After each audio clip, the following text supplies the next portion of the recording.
Hi there, it's May 10th, and it's time for chapter 25 of The Little Prince. You might remember that there's 27 chapters, so we're almost finished. And I can't remember what happens in chapter 25. Let's find out. The Little Prince said, "People start out in express trains, but they no longer know what they're looking for. Then they get all excited and rush around in circles." And he added, "It's not worth the trouble." The well we had come to was not at all like the wells of the Sahara. The wells of the Sahara are no more than holes dug in the sand. This one looked more like a village well, but there was no village here, and I thought I was dreaming. "It's strange," I said to the little prince. "Everything is ready, the pulley, the bucket, and the rope." He laughed, grasped the rope, and set the pulley working, and the pulley groaned the way an old weather vane groans when the wind has been asleep a long time. "Hear that?" said the little prince.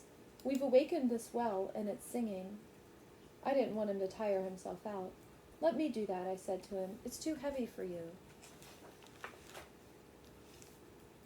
And there's a wonderful picture of the little prince with the well. Slowly I hoisted the bucket to the edge of the well. I set it down with great care.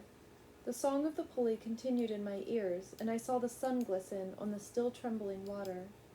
"I'm thirsty for that water," said the little prince. "Let me drink some." And I understood what he had been looking for. I raised the bucket to his lips. He drank, eyes closed. It was as sweet as a feast. That water was more than merely a drink. It was born of our walk beneath the stars, of the song of the pulley, of the effort of my arms. It did the heart good, like a present. When I was a little boy, the Christmas tree lights, the music of midnight mass, the tenderness of people's smiles made up, in the same way, the whole radiance of the Christmas present I received. "People where you live," the little prince said, "grow 5,000 roses in one garden, yet they don't find what they're looking for." "They don't find it," I answered. "And yet what they're looking for could be found in a single rose, or a little water." "Of course," I answered. And the little prince added, "But eyes are blind. You have to look with the heart." I had drunk the water. I could breathe easy now. The sand at daybreak is honey-colored, and that color was making me happy too. Why then did I also feel so sad?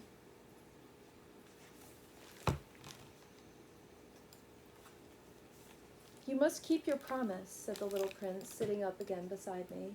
"What promise?" "You know, a muzzle for my sheep. I'm responsible for this flower." I took my drawings out of my pocket. The little prince glanced at them and laughed as he said, "Your baobabs look more like cabbages." Oh, I had been so proud of the baobabs. "Your fox, his ears look more like horns, and they're too long," and he laughed again. "You're being unfair, my little prince," I said. "I never knew how to draw anything but boas from the inside and boas from the outside." "Oh, that'll be all right," he said. "Children understand." So then I drew a muzzle, and with a heavy heart I handed it to him. "You've made plans I don't know about." But he didn't answer. He said, "You know, my fall to earth, tomorrow will be the first anniversary." Then, after a silence, he continued, "I landed very near here," and he blushed. And once again, without understanding why, I felt a strange grief. However, a question occurred to me. Then it wasn't by accident that on the morning I met you, 8 days ago, you were walking that way, all alone, 1,000 miles from any inhabited region.